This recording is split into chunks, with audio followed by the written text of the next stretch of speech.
शुरुआत बड़ी खबर से। अमेरिका और ईरान के बीच इस्लामाबाद में हुई बातचीत बुरी तरह से फेल हो गई है। अमेरिकी उपराष्ट्रपति जेडी वेंस ने बताया कि ईरान ने अमेरिका की शर्तों को मानने से इनकार कर दिया है, जिसके बाद अमेरिकी डेलीगेशन डील फाइनल किए बिना पाकिस्तान से अमेरिका वापस लौट गया। ईरान ने तो परमाणु पर और न ही हॉर्मुज पर अमेरिका की कोई भी शर्त मानने पर राजी हुआ और नतीजा यह हुआ कि पाकिस्तान की यह नाकाम कोशिश डील की जगह डिनर पार्टी बनकर रह गई।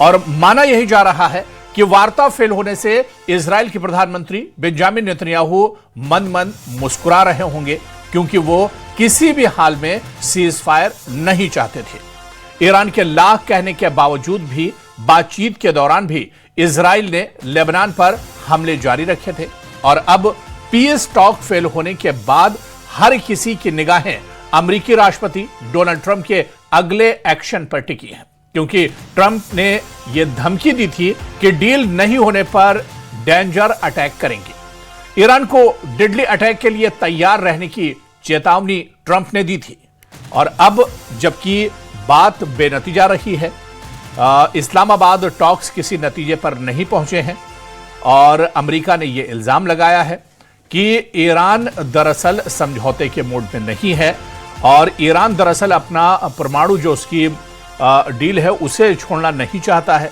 इसी वजह से यह बातचीत किसी नतीजे पर नहीं पहुंची है। तो पूरी दुनिया की निगाहें दरअसल इस बातचीत पर थी, लेकिन बातचीत बेनतीजा रही है और सवाल यह उठता है कि अब आगे क्या होगा। और अब आइए आपको जेडी वेंस का वो बयान भी सुनाते हैं जो इस्लामाबाद से निकलने के बाद जेडी वेंस ने दिया था। सुनिए।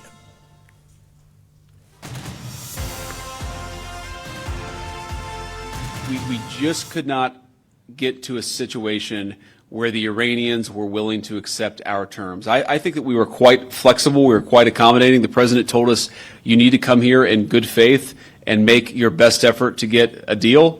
We did that. And unfortunately, we weren't able to make any headway. वार्ता फेल होने पर ट्रंप की ईरान को बड़ी धमकी। जी हां, ईरान को बड़ी धमकी अब ट्रंप ने दी है कि अगर ईरान नहीं झुकेगा तो इसका भी इलाज है। ईरान को गंभीर नतीजे भुगतने होंगे। डोनाल्ड ट्रंप ने बड़ा बयान दिया है। अमेरिका के पास ट्रंप कार्ड मौजूद है। तो बातचीत फेल होने के बाद अब अमेरिकी सदर डोनाल्ड ट्रंप का बड़ा बयान। ट्रंप ने ईरान को बड़ी धमकी दी है। उन्होंने कहा कि अगर ईरान नहीं झुकेगा तो इसका भी इलाज है। ईरान को गंभीर नतीजे भुगतने होंगे। डोनाल्ड ट्रंप ने कहा कि अमेरिका के पास ट्रंप कार्ड मौजूद है।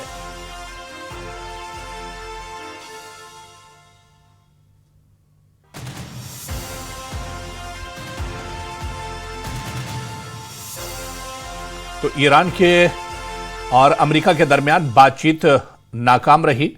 इस्लामाबाद बातचीत को लेकर काफी उम्मीद थी कि अगर बात यहां पर बन जाती है तो मिडिल ईस्ट में जंग रुक सकती है, क्योंकि अभी सीज फायर है और ऐसे में अब बातचीत नाकाम हो गई है। और इस बातचीत फेल होने के बाद अमेरिकी सदर डोनाल्ड ट्रंप ने बड़ा बयान दिया है। उन्होंने कहा है कि ईरान को बड़ी धमकी दी है कि अगर ईरान नहीं झुकेगा तो इसका भी इलाज है। ट्रंप ने कहा कि ईरान को गंभीर नतीजे भुगतने होंगे। उन्होंने कहा कि अमेरिका के पास ट्रंप कार्ड मौजूद है। और आपको बताते चलें कि इस वार्ता से पहले सीज फायर के बाद भी डोनाल्ड ट्रंप की तरफ से इस तरह के बयान सामने आए थे, जिसमें उन्होंने कहा था कि यह समझौता होना चाहिए, ईरान को बात माननी चाहिए, समझौता करना चाहिए, वरना ईरान को सख्त नतीजे भुगतने होंगे। उधर यूएस ईरान शांति वार्ता पर पाकिस्तान का बड़ा दावा कि ईरान यूएस वार्ता पर पाकिस्तानी विदेश मंत्री ने बयान दिया है 10 दिनों में फिर वार्ता हो सकती है। तो पाकिस्तान के विदेश मंत्री ने अब दावा किया है कि 10 दिन में फिर वार्ता हो सकती है ईरान और अमेरिका के बीच में। अमेरिका ईरान के बीच ये वार्ता सकारात्मक रही है। पाकिस्तान ने दावा किया है दोनों में अच्छी बात कराने की कोशिश की है। पाकिस्तान के विदेश मंत्री इशाक डार का यह बयान आया है, क्योंकि इस्लामाबाद में यह बातचीत हो रही थी और अमेरिका और ईरान तो इस बातचीत को नाकाम मानते हैं, लेकिन पाकिस्तान का यह कहना है कि अच्छे माहौल में बातचीत हुई है और बाकायदा पाकिस्तान ने वार्ता पर दावा किया है कि ईरान यूएस वार्ता पर पाकिस्तानी विदेश मंत्री ने बड़ा बयान दिया कि 10 दिनों में फिर वार्ता हो सकती है। यूएस ईरान के बीच वार्ता सकारात्मक रही है और दोनों में अच्छी बात कराने की कोशिश की है। पाकिस्तान के विदेश मंत्री इशाक डार ने यह बयान दिया है।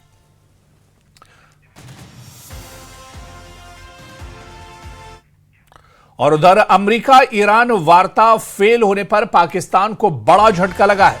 इस्लामाबाद से वार्ता के बैनर हटाए जा रहे हैं। पूरे इस्लामाबाद में लगाए गए थे वार्ता के बैनर।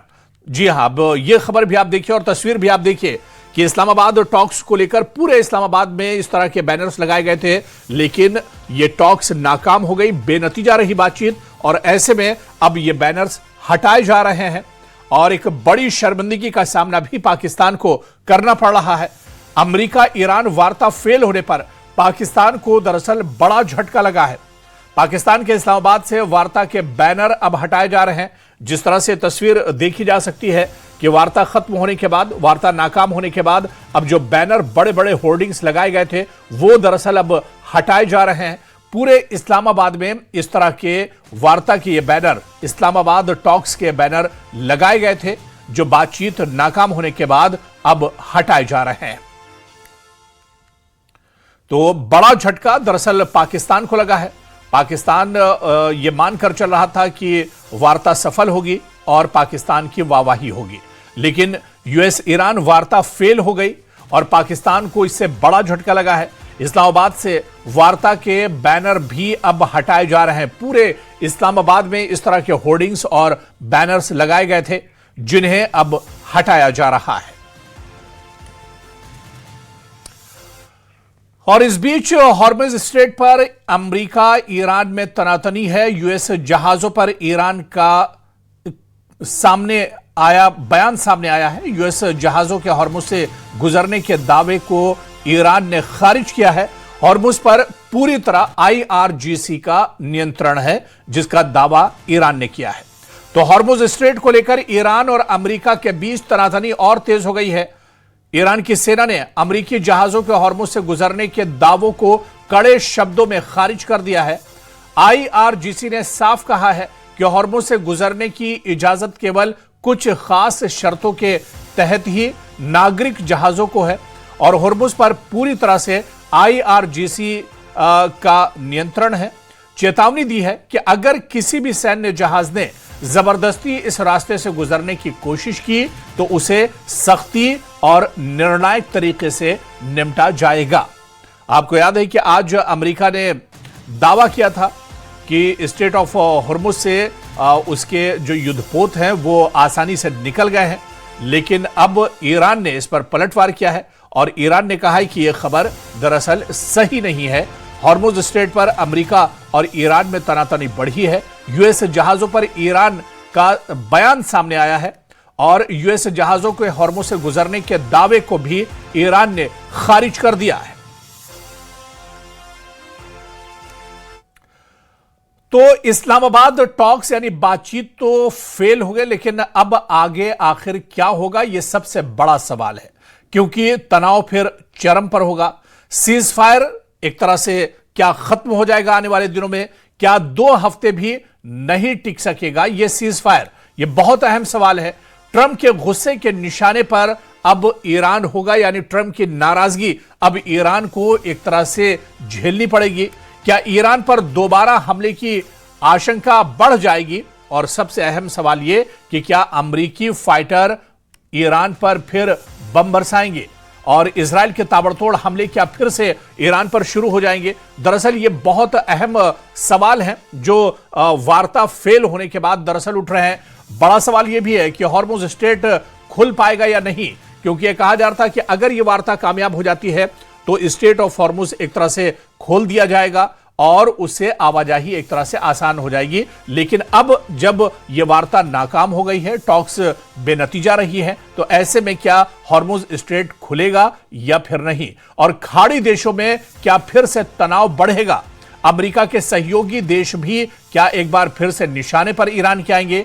और क्या इजराइल पर फिर मिसाइल ईरान बरसाएगा? क्या ड्रोन और मिसाइल के जरिए से ईरान पर फिर से हमला करेगा ईरान? तो इस तरह के बहुत से सवाल अब उठ रहे हैं कि बातचीत नाकाम हो गई है, आखिर अब क्या होगा? आगे अब क्या कुछ हो सकता है इस बातचीत के नाकाम होने के बाद? इस पर कई तरह के सवाल उठ रहे हैं। क्या मिडिल ईस्ट में एक बार फिर से जंग भड़क उठेगी? क्योंकि अभी सीजफायर है, युद्ध विराम है, लेकिन क्या बातचीत नाकाम होने के बाद यह युद्ध विराम खत्म होगा और युद्ध का सिलसिला यानी जंग का सिलसिला दोबारा से शुरू हो जाएगा? क्या एक बार फिर से इजराइल, अमेरिका और ईरान के दरमियान जंग शुरू हो जाएगी? और स्टेट ऑफ हुर्मुज, जहां पर अब सबसे बड़ा जो सेंटर पॉइंट है इस जंग के दौरान, इस युद्ध के दौरान, वो दरअसल स्टेट ऑफ हॉर्मुज है। क्या हॉर्मुज अब खुल पाएगा या फिर नहीं? और इस पर इसी तरह से ये लड़ाई चलती रहेगी। क्या ये सीजफायर जो 2 हफ्तों के लिए हुआ है, क्या 2 हफ्तों से पहले ही ये सीजफायर खत्म हो जाएगा या फिर 2 हफ्ते चलेगा? आखिर अब होने क्या जा रहा है? बातचीत तो इस्लामाबाद में नाकाम हो गई है, फेल हो गई है। ऐसे में बातचीत नाकाम होने के बाद अब आगे क्या कुछ होने जा रहा है? इस पर कई तरह के सवाल एक तरह से उठ रहे हैं। हॉर्मुज स्ट्रेट खुल पाएगा या फिर नहीं, यह बहुत अहम सवाल है। बातचीत फेल होने के बाद खाड़ी देशों में फिर क्या तनाव बढ़ जाएगा एक तरह से, क्योंकि सीजफायर के चलते तनाव कम हुआ था? और इसके अलावा क्या एक बार अमेरिका के जो सहयोगी देश हैं वो फिर ईरान के निशाने पर होंगे? क्या इजराइल में ईरान फिर से हमले शुरू करेगा? क्योंकि बातचीत फेल हुई है, ऐसे में क्या तनाव एक बार फिर से बढ़ेगा?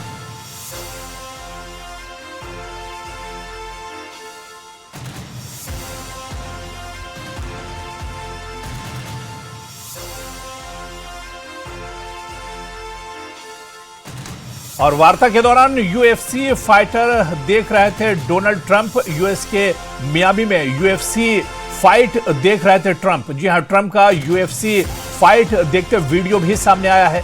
इस्लामाबाद में वार्ता चल रही थी और ट्रंप अमेरिका में यूएफसी फाइट देख रहे थे। तो बड़ी खबर इस वक्त आई है, वार्ता के दौरान यूएफसी फाइट देख रहे थे अमेरिकी सदर डोनाल्ड ट्रंप। यूएस के मियामी में यूएफसी फाइट ट्रंप देख रहे थे और ट्रंप का यूएफसी फाइट देखते वीडियो सामने आया है। जहां इस्लामाबाद में वार्ता चल रही थी, वहीं ट्रंप अमेरिका में यूएफसी फाइट का आनंद ले रहे थे, यूएफसी फाइट देख रहे थे और यूएफसी फाइट देखने का उनका वीडियो इस वक्त सामने आया है। यानी जब इस्लामाबाद में वार्ता चल रही थी, ठीक उसी समय मियामी में अमेरिकी राष्ट्रपति डोनाल्ड ट्रंप यूएफसी फाइट देख रहे थे और उनका ये वीडियो भी अब सामने आया है। और ये तस्वीर आप देखिए, ये उसी वक्त की ठीक तस्वीरें हैं डोनाल्ड ट्रंप की, जिस वक्त पाकिस्तान के इस्लामाबाद में ईरान और अमेरिका के दरमियान वार्ता चल रही थी, पीस टॉक चल रही थी। और इसी दरमियान आप देखिए कि डोनाल्ड ट्रंप यूएस के मियामी में यूएफसी फाइट देख रहे थे। ट्रंप का यूएफसी फाइट देखते ये वीडियो भी सामने आया है और इस्लामाबाद में वार्ता चल रही थी, ठीक उसी वक्त ट्रंप अमेरिका में यूएफसी फाइट देख रहे थे। और यहां पर रुकेंगे फिलहाल बहुत छोटे से ब्रेक के लिए। Bad news is that we have not reached an agreement. And I think that's bad news for Iran much more than it's bad news for the United States of America. We go back to the United States having not come to an agreement, not seek a nuclear weapon, and they will not seek the tools that would enable them to quickly achieve a nuclear weapon. That is the core goal of the President of the United States. We just could not get to a situation where the Iranians were willing to accept our terms. That is our final and best offer.